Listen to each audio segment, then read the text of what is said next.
भाग 5। इंद्रप्रस्थ का महल इतना अद्भुत था कि वो भ्रमित हो गया।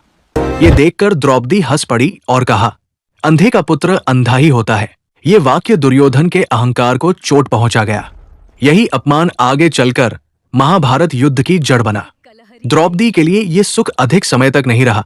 दुर्योधन और उसके मामा शकुनी ने एक योजना बनाई, जुए के खेल के माध्यम से पांडवों को हराने की। पांडवों को जुए के लिए आमंत्रित किया। युधिष्ठिर एक एक करके सब कुछ हार गए, राज्य, धन, अपने भाई, स्वयं को और अंत में द्रौपदी को भी। तब द्रौपदी पर दुर्योधन का अधिकार हो गया था। द्रौपदी का अपमान करने के लिए दुर्योधन ने उसे कौरवों की सभा में बुलाया। वो प्रश्न करती रही, जिसने स्वयं को ही हार दिया, वो मुझे कैसे दांव पर लगा सकता है? लेकिन किसी ने उत्तर नहीं दिया। दुशासन उन्हें बालों से पकड़कर घसीटने लगा। दुशासन को द्रौपदी का चीरहरण करने का आदेश दिया। सभा में बैठे सभी महापुरुष मौन रहे। तब द्रौपदी ने अपनी सारी आशा छोड़कर पुकारा, श्री कृष्ण को।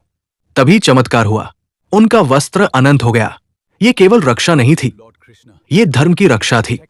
इस अपमान के बाद द्रौपदी ने प्रतिज्ञा ली, जब तक दुशासन का रक्त मेरे केशों में नहीं लगेगा, मैं बाल नहीं बांधूंगी।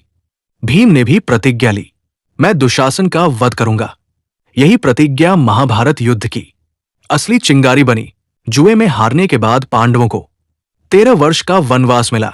द्रौपदी ने भी अपने पतियों के साथ वन में कठिन जीवन बिताया। जंगल का जीवन, अपमान की पीड़ा और प्रतिशोध की आग, लेकिन कभी हार नहीं मानी।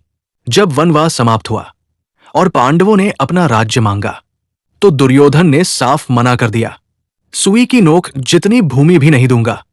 यहीं से शुरू हुआ महाभारत का युद्ध। यह केवल राज्य के लिए नहीं था, एक स्त्री के सम्मान के लिए था। प्रतिशोध पूरा हुआ।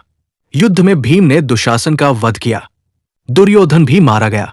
द्रौपदी की प्रतिज्ञा पूरी हुई, लेकिन विजय के बाद भी शांति नहीं मिली। युद्ध समाप्त हुआ, लेकिन द्रौपदी का दुख खत्म नहीं हुआ। उन्होंने अपने पुत्रों को खो दिया।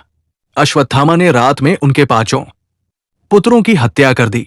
ये द्रौपदी के जीवन का सबसे बड़ा आघात था।